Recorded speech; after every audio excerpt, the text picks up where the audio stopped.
സാക്ഷ്യത്തിനായിട്ട് സമയം വേർതിരിക്കുകയാണ്. ഒരു വത്സല കുടുംബം എന്നോട് സാക്ഷ്യത്തിന് വേണ്ടി സമയം ചോദിച്ചു. മുമ്പോട്ട് കടന്നു വന്ന് കൂട്ടൂർ ചർച്ചിൽ ശുശ്രൂഷിക്കുന്ന ദൈവദാസനോട് ചേർന്ന് സഹശുശ്രൂഷ ചെയ്യുന്ന ജോം ബ്രദർ കുടുംബമായി ഇന്ന് ബത്തേരി ചർച്ചിലായിരിക്കുകയാണ്. സാധാരണ അവർ വരുമ്പോൾ 2 പേരാണ്, ഇന്ന് അവർ 3 പേരുണ്ട്. സ്തോത്രം. എത്ര പേർക്ക് സന്തോഷമുണ്ട്? അപ്പോൾ ഒരു പുതിയ മെമ്പർ കൂടെ നമുക്ക് എന്ത് ചെയ്തിരിക്കുക? ദൈവം നിങ്ങൾക്കൊരു സന്തോഷമില്ലേ? സ്തോത്രം. മക്കൾ 2 വിധത്തിൽ ജനിക്കും അല്ലേ? ഒന്ന് രക്ഷിക്കപ്പെട്ടുള്ള ജനം, ഒന്നല്ലാതെയുള്ള ജനനം. പിടിയിട്ട് ഒരു സ്തോത്രം ചെയ്തേ. രണ്ടും നടക്കണം. സ്തോത്രം. വളരെ പ്രാർത്ഥനയോടെ നമ്മൾ ദൈവസന്നിധിയിലായിരിക്കുമ്പം സാക്ഷ്യത്തിനായിട്ട് ജോം ബ്രദറിനെ ക്ഷണിക്കുകയാണ്. മുമ്പോട്ട് കടന്നു വരുമല്ലോ. കുടുംബമായി അവർ കടന്നു വരും. ഒത്തിരി സാക്ഷ്യം പറയാനുണ്ട്, പക്ഷേ സമയത്തിൻ്റെ പരിമിതികൾ നിമിത്തം സ്തോത്രം അവരെ ലഘൂകരിക്കുമെന്ന് എനിക്കറിയാം. സ്തോത്രം. ഞാനൊരു കാര്യം കൂടെ പറയാം. കഴിഞ്ഞ മെസ്സേജിലാണോ എന്ന് അറിയത്തില്ല, ഞാനൊരു കാര്യം പറഞ്ഞായിരുന്നു. ഒരാൾ യോഗത്തിന് വരുമ്പം ആളോട് ചോദിച്ചു, അല്ല നിൽക്കുന്നിടത്ത് തന്നെ നിന്നാ പോരെയെന്ന്. അപ്പോൾ യോഗത്തിന് ആദ്യമായിട്ട് വരുന്ന ഒരാളായിരുന്നു. അദ്ദേഹം പറഞ്ഞു, നിൽക്കുന്നിടത്ത് നിന്നാൽ പോകേണ്ടോടത്ത് എന്ത് ചെയ്യാൻ പറ്റില്ല? പോകാൻ പറ്റില്ല. ആ ആളാരെന്ന് ചോദിച്ചാൽ ഈ കൊച്ചിനെയും പിടിച്ചുകൊണ്ട് നിൽക്കുന്ന ജോം ബ്രദറാണ്. രക്ഷിക്കപ്പെട്ട് അല്ലേ? എന്നോട് പറഞ്ഞില്ലേ? എന്നാ പറഞ്ഞേ? അതെന്താ ആരെ നിൽക്കുന്നിടത്ത് തന്നെ നിന്നാൽ പോരെ, എന്തിനാ മാറിപ്പോകേണ്ട ആവശ്യമുണ്ട്? നിൽക്കുന്നിടത്ത് നിന്നാൽ പോരെ, മാറിപ്പോകേണ്ട ആവശ്യമുണ്ടോ? അപ്പോൾ ജോം ബ്രദർ ഉടനെ ഒരു ഉത്തരം കൊടുത്തു. നിൽക്കുന്നിടത്ത് നിന്നാൽ പോകേണ്ടോടത്ത് എന്ത് ചെയ്യാൻ പറ്റില്ല? പോകേണ്ട സ്ഥലം മനസ്സിലായവർ കരപിടിച്ചു രാമിയും പറഞ്ഞ്. ജീവപുസ്തകത്തിൽ പേരെഴുതി കാണാത്ത ഏവനെയും തീപ്പൊയ്കയെ തള്ളിയിടുമ്പോൾ ജീവപുസ്തകത്തിൽ പേരെഴുതിയവൻ എവിടെ പോകും? സ്വർഗരാജ്യത്തിൽ അല്ലേ? സ്തോത്രം. വത്സല കുടുംബത്തിന് സാക്ഷ്യത്തിനായിട്ട് സമയം വേർതിരിക്കണം. ദൈവത്തിൻ്റെ അതിപരിശുദ്ധമായ നാമം അനുഗ്രഹിക്കപ്പെട്ട ആരാധനയുടെ മധ്യത്തിൽ വാഴ്ത്തപ്പെടുമാറാകട്ടെ. ആദ്യമായിട്ടാണ് ഞങ്ങൾ ഡെലിവറിക്ക് ശേഷം കുടുംബമായിട്ട് ബത്തേരി സഭയിൽ കടന്നു വരുന്നത്. ഒത്തിരി കാര്യങ്ങൾ പ്രിയ ദേവദാസൻ പറഞ്ഞതുപോലെ പറയാനുണ്ട്. സമയത്തിൻ്റെ പരിമിതി മൂലം ഞാനത് ചുരുക്കി പറയാനായിട്ട് ആഗ്രഹിക്കുകയാണ്. ഒറ്റ വാക്കിൽ ഞാൻ എൻ്റെ സാക്ഷ്യം പറയാം. ഞങ്ങളുടെ കുടുംബജീവിതത്തിൽ ശത്രു ഒരിക്കലും തരില്ല എന്ന് പറഞ്ഞ, മെഡിക്കൽ സയൻസ് ഒരിക്കലും തരില്ല എന്ന് വാദിച്ച ഒരു തലമുറയാണ് ഇന്ന് എൻ്റെ കരുത്തിലിരിക്കുന്നത്. നമ്മുടെ ദൈവം വലിയവനാണ് എന്നുള്ള കാര്യത്തിൽ യാതൊരുവിധ സംശയവുമില്ല. ഇരമ്യാ പ്രവചനം 17-ാം അധ്യായം 7-ാം വാക്യം ഇങ്ങനെ പറയുന്നു, യഹോവയിൽ ആശ്രയിക്കുകയും യഹോവ തന്നെ ആശ്രയമായിരിക്കുകയും ചെയ്യുന്ന മനുഷ്യൻ ഭാഗ്യവാൻ. നമ്മുടെ ഏത് സാഹചര്യത്തിലും കർത്താവ് മാത്രമായിരിക്കണം നമ്മുടെ ആശ്രയം. നമുക്കറിയാം, ദൈവവചനം പരിശോധിക്കുമ്പോൾ ഒത്തിരി കഥാപാത്രങ്ങൾ നമുക്ക് കാണാനായിട്ട് സാധിക്കും. യോസേഫിൻ്റെ ജീവിതത്തിലൂടെ ചോദിച്ചാൽ യോസേഫ് പറയും, എന്നും എന്തല്ല, പൊട്ടക്കിണറല്ല, എന്നും കാരാഗ്രഹമല്ല. പിന്നീട് ഇങ്ങോട്ട് വേദപുസ്തകത്തിൻ്റെ മധ്യഭാഗത്തിലേക്ക് കടന്നു വരുമ്പോൾ ഇയ്യോബിനോട് ചോദിച്ചാൽ ഇയ്യോബ് പറയും, എന്നും എന്തല്ല, കഷ്ടതയല്ല, ഈ കഷ്ടതയ്ക്ക് എന്തുണ്ട്, ഒരു മാറ്റം ഉണ്ട് എന്ന് പറയുവാൻ തക്കണിടയത്തരും. പൗലോസിനോട് ചോദിച്ചാൽ പൗലോസ് പറയും, കാരാഗ്രഹത്തിൽ എന്നും അടച്ചു കിടന്ന് എൻ്റെ മേലുള്ള ദൈവ പദ്ധതിയെ തടയാൻ ശത്രുവിന് ഒരിക്കലും കഴിയത്തില്ല. കാരണം എൻ്റെ മേലുള്ള ദൈവിക വാഗ്ദത്തത്തെ അത് നിറവേറ്റുവാൻ കഴിവുള്ള ശക്തിയുള്ള ഒരു ദൈവമാണ് നമ്മുടെ ദൈവമെന്ന്. അതുകൊണ്ട് ഇന്ന് പകൽക്കാലം ഞങ്ങളെ കേൾക്കുന്ന ആരെങ്കിലും കുടുംബജീവിതത്തിൽ സമാധാനമില്ലാതെ, സ്വസ്ഥതയില്ലാതെ, തലമുറയില്ലാതെ, ഞെരുക്കത്തോടെ, ഭാരത്തോടെ ആയിരിക്കുമെന്നെങ്കിൽ ഒരു കാര്യം ധൈര്യസമേതം നിങ്ങളോട് വിളിച്ചു പറയാനായിട്ടുണ്ട്. നാം ആശ്രയിക്കുന്ന ദൈവം, നാം സേവിക്കുന്ന ദൈവം നമുക്ക് വേണ്ടി പ്രവർത്തിക്കുന്ന ദൈവമാണ്. അപ്പോൾ ഏത് സാഹചര്യത്തിലും നമ്മുടെ ആശ്രയം കർത്താവിൽ മാത്രമായിരിക്കണം, കർത്താവിൽ തന്നെ ആയിരിക്കണം. നിശ്ചയമായിട്ടും ഈ കണ്ണീരുകൾക്കും ഈ പ്രശ്നങ്ങൾക്കും ഒക്കെ പരിഹാരം ഒരു ദിവസമുണ്ട്. നിങ്ങളെ അപമാനിക്കുന്നവരുടെ, നിന്ദിക്കുന്നവരുടെ മധ്യത്തിൽ നിങ്ങളെ മാനിച്ച് വഴി നടത്തുന്ന ഒരു ദൈവം ഇന്നും ജീവിക്കുന്നുവെന്ന് വിളിച്ചു പറയുന്നതിൽ എനിക്ക് വളരെയധികം സന്തോഷമുണ്ട്. ഞാൻ ഒത്തിരി കാര്യമൊന്നും പറയാനായിട്ട് സമയമെടുക്കുന്നില്ല. എൻ്റെ ഭാര്യ സഹോദരി നേരത്തെ പറഞ്ഞായിരുന്നു, ഞാൻ പറഞ്ഞാൽ തുടങ്ങിയാൽ പിന്നെ നിർത്തത്തില്ല. അതുകൊണ്ട് എനിക്ക് 2 വാക്ക് പറയാൻ അവസരം തരണമെന്ന്. അതുകൊണ്ട് ഞാൻ ഭാര്യ സഹോദരിക്ക് മൈക്ക് കൈമാറുകയാണ്.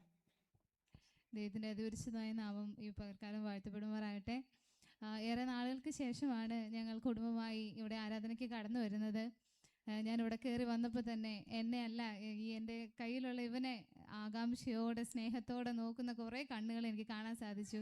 ഞങ്ങൾ ഇത്രയും നാൾ വരാതിരുന്നത് ഇവനൊന്ന് കുറച്ചാവട്ടെ എന്നെല്ലാം വിചാരിച്ച് അങ്ങനെ കുറച്ച് നാൾ ഡിലേ ആയിപ്പോയി. എന്നാലും ഞങ്ങളെ സ്നേഹിക്കുന്ന, ഞങ്ങളെ ഓർത്ത് പ്രാർത്ഥിക്കുന്ന നിങ്ങളോട് ഒരു വാക്ക് നന്ദി പറയാതെ പോയാൽ അത് വലിയൊരു തെറ്റായി പോവും. അപ്പോൾ എനിക്ക് ഇവിടെ കടന്നു വന്നതിൽ ഒത്തിരി സന്തോഷമുണ്ട്. പ്രിയ ദേവദാസൻ കുടുംബം, അലോഷ് പാസ്റ്റർ, മത്തായി പാസ്റ്റർ, ഓൺലൈനിൽ ഞങ്ങൾ കേൾക്കുന്ന പ്രിയപ്പെട്ടവരെ, നിങ്ങളോട് ഒരുമിച്ച് ഈ സൺഡേ ദൈവത്തെ ആരാധിപ്പാൻ സാധിച്ചത് ഞാൻ ദൈവത്തെ മഹത്വപ്പെടുത്തുന്നു. അച്ചാച്ചൻ, ഞാനൊരു ചെറിയ സാക്ഷിയൊക്കെ പറയണമെന്ന് വിചാരിച്ചാണ്. അച്ചാച്ചൻ ഇത്രയും പറഞ്ഞപ്പോൾ പിന്നെ ഇനി ഞാൻ കൂടുതൽ പറയണമെന്ന് തന്നെ എനിക്ക് തോന്നിപ്പോവാണ്. കാരണം നിങ്ങൾക്കറിയാം, 5 വർഷത്തോളം കുറേ പേരെങ്കിൽ പുതുമുഖങ്ങളാണ്. എന്നാൽ ഇതിലും ഞാൻ സന്തോഷിക്കുന്നു. അതുപോലെ കഴിഞ്ഞ 5 വർഷത്തോളമായി ഞങ്ങളുടെ വിവാഹം കഴിഞ്ഞിട്ട് ഞങ്ങളൊരു കുഞ്ഞിന് വേണ്ടി ആഗ്രഹിച്ചു. 2 പ്രാവശ്യം അബോർഷനൊക്കെ ആയിപ്പോയി. ഒത്തിരി മെഡിസിൻ ഞാൻ കഴിച്ചു. ഞാൻ അച്ചാച്ചനോട് പറഞ്ഞു, ഇനി ഞാൻ മെഡിസിൻ കഴിക്കില്ല, എനിക്ക് പറ്റത്തില്ല, ഞാൻ ഒത്തിരി കഴിച്ചു, എനിക്കിനി പറ്റത്തില്ല എന്ന് ഞാൻ പറഞ്ഞു. അച്ചാച്ചൻ പറഞ്ഞു, വേണ്ട, ഇനി നമുക്ക് നിർത്താം. ദൈവത്തിൻ്റെ ആഗ്രഹം എന്താണോ, കർത്താവിൻ്റെ ഇഷ്ടം എന്താണോ അതുപോലെ നടക്കട്ടെ, എനിക്ക് കുഞ്ഞുങ്ങളില്ല എങ്കിൽ അങ്ങനെ ആകട്ടെ എന്ന് വരെ ഞങ്ങൾ തീരുമാനിച്ചു. അതിനുശേഷം പിന്നെ എല്ലാവരുടെയും നിർബന്ധത്താൽ ഞങ്ങൾ വിനായക ഹോസ്പിറ്റലിൽ കടന്നു പോവുകയും ഞങ്ങൾ ജസ്റ്റ് ടെസ്റ്റ് ചെയ്തപ്പോൾ തന്നെ ഡോക്ടർ ഞങ്ങളോട് പറഞ്ഞു, ഒരു കുഴപ്പമില്ലല്ലോ മക്കളെ, നിങ്ങൾ പോയിട്ട് കൺസീവായിട്ട് വരാൻ പറഞ്ഞു. അങ്ങനെ ഞങ്ങൾ പോന്നു. വീണ്ടും ഈ പറഞ്ഞോണം അച്ചാച്ചന് സുഖമില്ലാതായി. അത് വേറൊരു അത്ഭുതമാണ്. അത് ഞങ്ങൾ പിന്നീട് അവസരത്തിൽ പറയാം. ദൈവം അത്ഭുതങ്ങളാൽ ഞങ്ങളെ നടത്തുകയാണ്. ഓരോ നിമിഷവും ജനിച്ച അന്ന് മുതൽ ഇന്ന് വരെയും ദൈവം അത്ഭുതത്തോടെ തന്നെ നടത്തുന്നു. ദൈവകൃപയാൽ ഇവിടെ നിൽക്കുന്നു. അതുപോലെ ജസ്റ്റ് കാണിച്ചു, അങ്ങോട്ട് പ്രാർത്ഥിച്ചു. ലാസ്റ്റ് ഞങ്ങൾ ഒത്തിരി പ്രയാസം, ഈ അസുഖത്തിൻ്റെ ഭാരമുണ്ട്, തലമുറയില്ല, അങ്ങനെ ഞങ്ങൾ ഒത്തിരി ഭാരപ്പെട്ടു. ഞാൻ ഈ പറഞ്ഞോണം കർത്താവിൻ്റെ സന്നിധിയിൽ പലവരും പറഞ്ഞു കേട്ടിട്ടുണ്ട്, കട്ടിലിൻ്റെ കാല്, ദൈവത്തിൻ്റെ കാലെന്നോണം പിടിച്ച് ഞാൻ പല രാത്രികളും ഞാൻ കരഞ്ഞിട്ടുണ്ട്. കർത്താവ് എന്നോട് കൃപ തോന്നണം, കാരണം ഞങ്ങൾ നിന്ദിക്കപ്പെട്ടു പോവരുത്, ഞങ്ങൾ ആ ദേശത്തെ ദൈവം ഞങ്ങൾ മാനിക്കണം. അപ്പോൾ ഞങ്ങൾ ഒത്തിരി പ്രാർത്ഥിച്ചു. അങ്ങനെ അച്ചാച്ചന് ദൈവം അത്ഭുതകരമായൊരു വിടുതൽ കൊടുത്തു. ഞങ്ങൾ മെഡിസിനൊന്നും എടുത്തില്ല, അല്ലാതെ തന്നെ പിന്നെ ഞങ്ങൾ കൺസീവായിട്ടാണ് ഞങ്ങൾ ഹോസ്പിറ്റലിലേക്ക് പോകുന്നത്. അങ്ങനെ ദൈവമക്കളെ ആദ്യം 2 വട്ടം പോയപ്പോഴും അങ്ങനെ ഞാൻ കൺസീവ് ആവുന്ന സമയത്തെല്ലാം പെട്ടെന്ന് എനിക്ക് ഹോർമോൺ വരുന്നു, തൈറോയിഡിൻ്റെ പ്രശ്നങ്ങൾ വരുന്നു, ഞാൻ ആകെ തടിക്കുന്നു, ഇരുണ്ടു പോകുന്നു, അങ്ങനെ ഒത്തിരി പ്രയാസങ്ങൾ എൻ്റെ ശരീരത്തിൽ ഉണ്ടാവുന്നുണ്ട്. അതിനുശേഷം ദൈവം ഒരു കുഞ്ഞിനെ ആ സമയത്ത് ഉദരത്തിൽ തന്നപ്പോൾ പിന്നീട് ആ ഒരു ഡെലിവറിയുടെ ആ പീരീഡ് എന്നോണം ഒരു ബുദ്ധിമുട്ടും ഞങ്ങൾക്ക് ഉണ്ടായില്ല. റിസൾട്ടുകളിലൊന്നും ഒരു പ്രയാസങ്ങളും നേരിടാതെ അനുഗ്രഹിക്കപ്പെട്ടൊരു പൈതലിനെ ദൈവം ഞങ്ങൾക്ക് ദാനമായി തന്നു. പ്രാർത്ഥിച്ച സഭയോടും ദേവദാസനോടും കുടുംബത്തോടും എല്ലാവരോടും ഞങ്ങളുടെ സ്നേഹത്തെയും നന്ദിയെയും ഈ അവസരത്തിൽ അറിയിക്കുകയാണ്. ആരെങ്കിലും തലമുറയോടുള്ള ബന്ധത്തിലെല്ലാം ഭാരത്തോടെ ഇരിക്കുന്നുവെങ്കിൽ ഞങ്ങളുടെ ജീവിതത്തിൽ അത്ഭുതം ചെയ്ത ദൈവം നിങ്ങളുടെ ജീവിതത്തിൽ അത്ഭുതങ്ങളെ ചെയ്യും. ദൈവത്തിൻ്റെ തക്ക സമയത്തിനായി കാത്തിരിക്കുക മാത്രം ചെയ്താൽ മതി. ദൈവം നിങ്ങളുടെ വിഷയത്തിന്മേലും പ്രവർത്തിക്കും. ഒരിക്കൽ കൂടി എല്ലാവരോടും ദൈവനാമത്തിലുള്ള എൻ്റെ നന്ദി സ്നേഹം അറിയിക്കുന്നു. ദൈവം എല്ലാവരെയും ധാരാളമായി അനുഗ്രഹിക്കുമാറാകട്ടെ. പോകാൻ വരട്ടെ. ഒരു പാസ്റ്റർ എന്ന നിലയിൽ ഈ കുടുംബത്തെ സംബന്ധിച്ച് എനിക്കും 2 വാക്ക് പറയാതിരിക്കാൻ പറ്റത്തില്ല. സ്തോത്രം. രക്ഷിക്കപ്പെട്ട യേശുവിനെ സ്വീകരിച്ച് വന്നപ്പം വരാനുണ്ടായ സാഹചര്യം വലിയൊരു ഒരു വേദനാജനകം. പോകാത്ത സ്ഥലങ്ങളില്ല. തൻ്റെ ജീവിതത്തിൽ ബാധിച്ച വിഷയത്തോടുള്ള ബന്ധത്തിൽ അവിടുന്ന് എല്ലാം ദൈവം അത്ഭുതകരമായി സൗഖ്യം കൊടുത്തു. ഈ ലൈവിൽ കാണുന്നവരുണ്ട്. ഞങ്ങളുടെ ഗ്രാമത്തിലും ഞങ്ങളുടെ നാട്ടിലും ജോമിയുടെ ആ അവസ്ഥ അറിയുന്നവർ വളരെ വ്യക്തമായിട്ടുണ്ട്. അതുകൊണ്ട് വളരെ പ്രാഗൽഭ്യത്തോടെ പറയാനായിട്ട് സാധിക്കും. വിടുവിച്ചതാരാ? യേശു. എവിടെയൊക്കെ പോയായിരുന്നു? എല്ലാ മേഖലയിൽ കൂടെയും പോയി. ജാതീയ മേഖലകൾ ചെയ്തു. അവിടെ ഒന്നും രക്ഷ കിട്ടിയില്ല. പക്ഷേ യേശു രക്ഷിച്ച് യേശുവിൻ്റെ അടുക്ക വന്നപ്പോൾ ചിലർ ചോദിച്ചു, ഇനി നിനക്കാരാ? മലയാളം ഭാഷയെ പറഞ്ഞാൽ പെണ്ണ് തരിക. ബൈബിൾ ഒരു വാക്യമുണ്ട്, മനുഷ്യൻ ഏകനായിരിക്കുന്നത്. ഇത് പറഞ്ഞത് ജോമോൻ പാസ്റ്ററോ ജോമിയോ മത്തായി പാസ്റ്ററോ അലോഷ് പാസ്റ്ററോ പാസ്റ്റേഴ്സൊന്നുമല്ല. ഇതാരാ പറഞ്ഞേ? ഇടയശ്രേഷ്ഠൻ പറഞ്ഞതാ. എന്നാ ഒരു അരുതായിക പോലെ. മനുഷ്യൻ ഏകനായിരിക്കുന്നത് നന്നല്ല. എന്നിട്ട് ഒരു കാര്യം കൂടെ പറഞ്ഞു. എന്താ പറഞ്ഞേ? ഞാൻ അവന് തക്കതായ, നാട്ടുകാർ പറഞ്ഞ എന്താ, ഇനി നിനക്ക് ആരാ? മനുഷ്യരങ്ങനെയൊക്കെ പറയും. ദൈവത്തിൻ്റെ പ്രമാണത്തെ അനുസരിക്കുന്ന ദൈവവേദലി തക്കതായ തുണയെ കൊടുത്തു. ആ തുണയെ അവിടെ നിൽക്കുന്നത് സ്വന്തം ഭാര്യ അല്ലേ? അങ്ങനെയാ ദൈവം പറഞ്ഞേ. മനുഷ്യൻ ഏകനായിരിക്കുന്നേ. അപ്പോൾ കല്യാണം കഴിച്ചു കഴിഞ്ഞ് കൊച്ചുങ്ങളുണ്ടാകുന്നില്ല. അപ്പോൾ പറഞ്ഞു, അത് ഈ പാരമ്പര്യമൊക്കെ പറയാതെ പറയാ. കുടുംബം നന്നെങ്കിൽ തലമുറയും ദൈവം തരും. ആ തലമുറ ഈ ജോമിയുടെ കയ്യിലിരിക്കുന്നത് ദൈവം കൊടുത്തതാ. സ്തോത്രം. ചികിത്സിച്ചിട്ടും വേണ്ടതുപോലെ സൗഖ്യം വരാതിരുന്നപ്പോഴും ദൈവം കൊടുക്കാമെന്ന് പറഞ്ഞ കൊടുക്കും. ദൈവം ആരാന്നറിയുമോ? വാഗ്ദത്തങ്ങളിൽ വിശ്വസ്തനാ.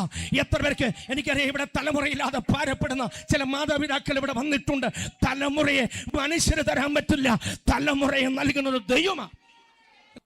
പറഞ്ഞാൽ തീരത്തിൽ ഒത്തിരി മക്കൾ ദൈവം നൽകുന്ന ദാനമാണ്. സ്തോത്രം. നമുക്ക് ഈ വാത്സല്യ കുടുംബത്തിന് നേരെ ഒന്ന് കരം നീട്ടാം. ദൈവം ഇവരെ അനുഗ്രഹിച്ചിരിക്കുക. ഇവർ ദൈവനാമത്തിന് വേണ്ടി നിലകൊള്ളുവാൻ ഇടയായി തീരണം. ആക്ച്വലി ഒരു +2 ടീച്ചറാണ്. സ്തോത്രം. അനുഗ്രഹിക്കപ്പെട്ടൊരു ടീച്ചറാണ്. സ്തോത്രം. നമുക്ക് ഈ വാത്സല്യ കുടുംബത്തിന് നേരെ ഒന്ന് കരം നീട്ടാം. പ്രാർത്ഥിക്കാൻ മനസ്സുള്ളവരെല്ലാം ഒരു നിമിഷം ഒന്ന് കരം നീട്ടി ഒരുമിച്ച് പ്രാർത്ഥിക്കുമ്പോൾ അലോഷ് പാഷ മുമ്പോട്ട് കടന്നു വന്ന് ഈ വാത്സല്യ കുടുംബത്തെ ഒന്ന് അനുഗ്രഹിച്ച് ഒരു നിമിഷം ഒന്ന് പ്രാർത്ഥിക്കും. സ്തോത്രം. കർത്താവേ, ഞങ്ങൾ ഒരുമിച്ച് കുടുംബത്തിനായി പ്രാർത്ഥിക്കുന്നു. കർത്താവേ, ഇവരുടെ ജീവിതത്തിൽ അത്ഭുതങ്ങളും അടയാളങ്ങളും കാണാൻ ദൈവം ഞങ്ങൾക്ക് തന്ന നല്ല ഭാഗ്യത്തിനായി സ്തോത്രം ചെയ്യുന്നു. കൊടുത്ത തലമുറയ്ക്കായി ഞങ്ങൾ ദൈവത്തിന് മഹത്വം അർപ്പിക്കുന്നു. മെഡിക്കൽ സയൻസും ലോകം മുഴുവനും പറഞ്ഞില്ല, നിങ്ങൾ ഇനി ഒരു തലമുറയെ കാണത്തില്ലെന്ന് പറഞ്ഞു. എന്നാൽ വചനത്തിൽ എഴുതിയിരിക്കുന്നു, യഹോവയ്ക്ക് കഴിയാത്ത വല്ല കാര്യമുണ്ടോ?